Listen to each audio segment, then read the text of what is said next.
जय श्री सीताराम। श्री राम जय राम जय जय राम। श्री सद्गुरुदेव भगवान के चरणों में प्रणाम। आज हम श्री रामचरितमानस की महिमा के ऊपर चर्चा करेंगे। गोस्वामी जी ने सत्संग की महिमा कही, संतों की महिमा कही और समस्त चराचर में जो संत विद्यमान उनको प्रणाम किया। और सत्संग की महिमा ये कही कि सत्संगति दुर्लभ संसार, सत्संग दुर्लभ है संसार में, और बिनु सत्संग विवेक न हो, और राम कृपा बिनु सुलभ न सोई। राम की कृपा हो तो सत्संग प्राप्ति हो, और सत्संग की प्राप्ति हो तो विवेक जागृत होता है। हम चाहे कितनी ही तपस्या कर लें, वन में चले जाएं, रह लें, लेकिन सतगुरु की सत्संग के बिना विवेक जागृत नहीं होता। अहंकार तो जागृत बिना किए भी होता रहता है, तपस्या से, व्रत उपवास से, लेकिन जो विवेक, जिस विवेक से आत्मानुभूति और परमात्मा के साक्षात्कार की ओर बढ़ा जाता है, उस विवेक की जागृति तो सत्संग से ही होती है। तो सत्संग की महिमा कही, संतों की महिमा कही, क्योंकि सत्संग के बिना संत नहीं और संत के बिना सत्संग नहीं, तो दोनों एक दूसरे के साथ। और फिर जीव चराचर में सबको सियाराम मानकर प्रणाम किया। देखो, इसमें एक और बात गहरी है। हम लोग सब मानकर प्रणाम करते हैं और गोस्वामी जी जानकर प्रणाम करते हैं। सिया राम मैं सब जग जानी, करहूं प्रणाम जोरि जुग पानी। वो जानकर प्रणाम कर रहे हैं और हम मानकर प्रणाम कर रहे हैं, पर पहले माना जाए तो फिर जाना भी जा सकता है।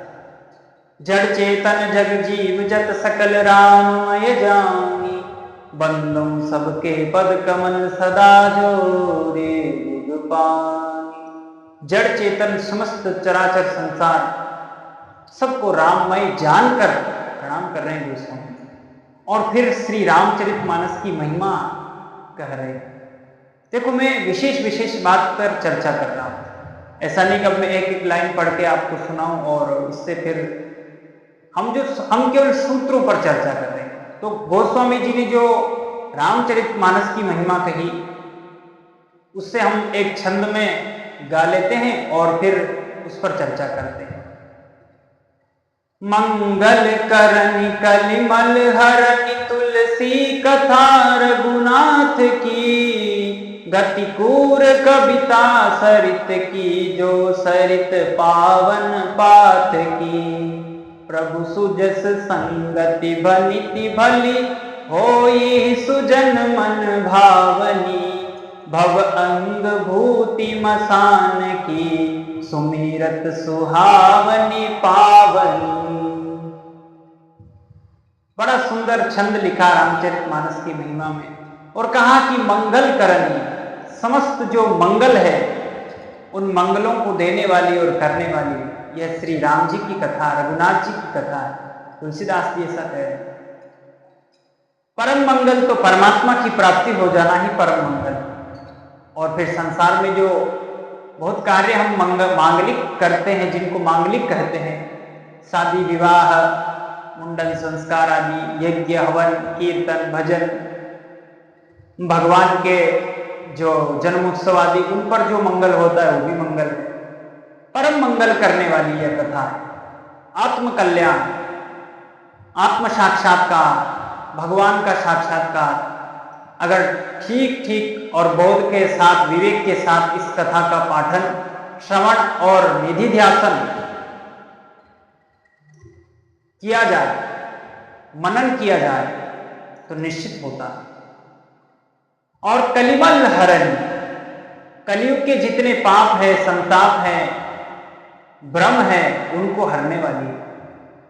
और व्यक्ति अगर भक्त की ओर दिशा में जाता है तो सबसे बड़ा साधन है रामचरितमानस, और सिद्धि भी है। तो ये कलिमल हरण, कलयुग के समस्त मलों का नाश करती और हरण करती, और गंगा जी की समान यह पवित्र और गंगा जी के समान अविरल। और यह कथा चाहे गांव की भाषा में लिखी गई हो, गतिकूर कविता सरित की, जो सरित पावन पात की। प्रभु सुजस संगति भनिति भली, होई सुजन मन भावनी। यद्यपि गांवड़ी भाषा में, देहाती भाषा में इसे लिखा गया, लेकिन ये परमात्मा की कथा है, इसलिए राम जी के चरित्र के संग होने से यह वैसे ही सुशोभित होती है और होगी, सज्जनों के मन को प्रिय होगी, जैसे भगवान शंकर के ऊपर भस्म का, शमशान की भस्म का अभिषेक होने के बाद वह भस्म वंदनीय हो जाती है, परम पवित्र हो जाती है। वैसे ही शब्द, जब यह शब्द, जितने शब्द हम बोलते हैं, ये शब्द जब भगवान की कथा में सम्मिलित होते हैं तो ये धन्य हो जाते हैं, पवित्र हो जाते हैं और पवित्र करने वाले हो जाते हैं। और एक बात और है, जब महिमा कह ही रहे हैं तो महिमा के साथ एक सावधानी कि हमें ग्रंथ की रक्षा करनी चाहिए। हमारी बहुत सारी विद्याएं पूर्व काल में जब हमारे देश पर अलग अलग शासकों ने शासन किए, हमारे भारत को लूटा, गुलाम बनाया, उन लोगों ने बहुत सारी विधियां, बहुत सारे प्रयोगों की जो बातें उन ग्रंथों में लिखी थी, उन सबको जला दिया। तो हमें इतना आलसी और लापरवाह नहीं होना है कि हम अपने ग्रंथों की अवहेलना करें। ग्रंथ सबके लिए सहायक हैं, सबको पाठन करना चाहिए और सबको इनकी रक्षा भी करनी चाहिए। ज्ञानी को ज्ञान हो जाने के बाद यद्यपि उसका उसमें शास्त्र में प्रयोजन नहीं रह जाता है, क्योंकि समस्त शास्त्र उसके हृदय में प्रकट हो जाते हैं, फिर भी उसे शास्त्र की रक्षा करनी चाहिए, क्योंकि जिस शास्त्र को पढ़कर वह कुछ समझा है, उन्हीं शास्त्रों को आगे उसके नवयुवा, नव पीढ़ी पढ़ेगी और उनको समझाने के लिए और पढ़ने के लिए ग्रंथ की रक्षा करनी चाहिए।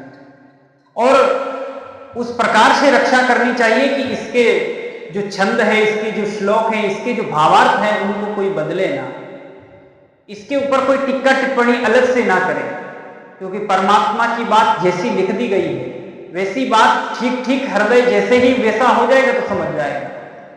तुम अलग से इसमें कुछ डालोगे, इस कथा का खंडन हो जाएगा, इस कथा में भांति भांति के भ्रम प्रकट हो जाएंगे। इसलिए ग्रंथ की रक्षा करनी चाहिए, वेद की रक्षा करनी चाहिए।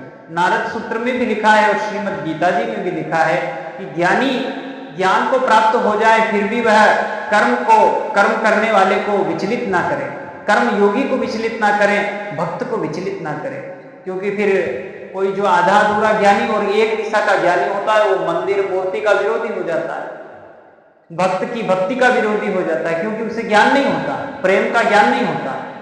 जैसे उद्धव जी को ब्रह्म ज्ञान तो हुआ लेकिन प्रेम ज्ञान नहीं था, तो सब ब्रह्म ज्ञान धूल दूषित हो गया। जब वृंदावन गए, गोपियों की चरण रज लगी वहां पर,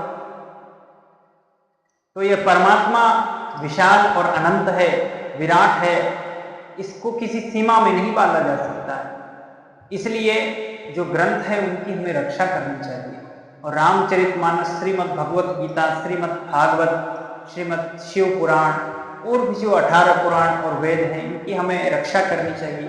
यद्यपि हम लोगों ने बड़ी लापरवाही की कि ग्रंथों की रक्षा हम नहीं कर पाए जैसे करनी चाहिए, फिर भी प्रार्थना है कि आप सभी, और इतना सरल ग्रंथ, इतनी सरल भाषा में जो ग्रंथ लिखा है, उस ग्रंथ को जो अपने आप को हिंदू कहते हैं, सनातनी कहते हैं, उनके घर में कम से कम रामचरितमानस और श्रीमद् भगवत गीता अवश्य होनी चाहिए, और इनको उसी तरह से रखें जैसे हम भगवान की पूजा पाठ करते हैं। इन पर कभी धूल न जमने दें। और अगर आपके घर में ग्रंथ पड़े हैं और उन पर धूल जम रही है, तो वो इशारा करती है कि आपकी बुद्धि पर भी बहुत सारी परत चढ़ी हुई है, आपकी श्रद्धा नहीं है ग्रंथ में, आपकी श्रद्धा नहीं है कथा और भगवान के साकार रूप की कथा में। इसलिए ग्रंथ को साफ सुथरा और साफ सुथरे वस्त्र में ढककर रखें और नित्य उसके ऊपर पुष्प अर्पित करें, नमस्कार अर्पित करें, धूप बत्ती, दीप बत्ती जैसे भगवान को दिखाते हैं, ऐसे ग्रंथ को दिखाएं, क्योंकि उसमें वो साकार ब्रह्म और जो शब्द ब्रह्म है वह उस कथा के अंदर है, उस रचना के अंदर है, उसका सम्मान करें। तो आज रामचरितमानस की महिमा में एक बात तो ये हो गई कि भगवान की कथा क्या क्या करती है। मंगल करती, परम मंगल करती, कलिमल को हरती, और भगवान की कथा भगवान के प्रति प्रेम जागृत करती है। जो इस कथा को सुनता है, गाता है, कहता है, वह भगवान के प्रेम को प्राप्त करता है। गोस्वामी जी ने पार्वती जी और भगवान शंकर से वरदान मांगा कि अगर आप सच में मुझ पर प्रीति और प्रेम करते हैं तो मुझे ऐसा आशीर्वाद दें, जो भी इस कथा को सच्चे मन से, शुद्ध हृदय से गाएगा, कहेगा, सुनेगा, वह निश्चित ही कलयुग के समस्त पापों से रहित होकर काम, क्रोध, मत, लोभ, मोह, मत्सर इन सब से मुक्त होकर भगवान के प्रेम में सरोवर हो जाए और भगवान की प्रेमा भक्ति को प्राप्त करेगा। ऐसी आप कृपा करें और आशीर्वाद दें। ऐसा वरदान गोस्वामी जी मांग रहे हैं भगवान गौरी शंकर से। तो हम भी प्रार्थना करते हैं और भगवान शंकर और पार्वती जी से कि आप हम पर भी कृपा करें और जो इस कथा को कहे, सुने, गाए, चर्चा करें और इसका प्रचार प्रसार करें, उन सब पर कृपा हो। क्योंकि ग्रंथ सर्वप्रथम सीढ़ी है। हम सीधे सीधे संत की बात को वैसे नहीं समझ सकते हैं अगर हमने कभी ग्रंथ का पाठन पठन नहीं किया। यद्यपि ज्ञान की बात और भक्ति की बात बहुत सीधी सादी है, लेकिन जिसकी बुद्धि शुद्ध नहीं हुई है वो समझ नहीं सकता। इसलिए ग्रंथ अत्यंत ही आवश्यक है, अत्यंत ही आवश्यक है। इसलिए हम सबको उसकी रक्षा करनी चाहिए। आज के लिए इतना ही। श्री राम, जय जय राम।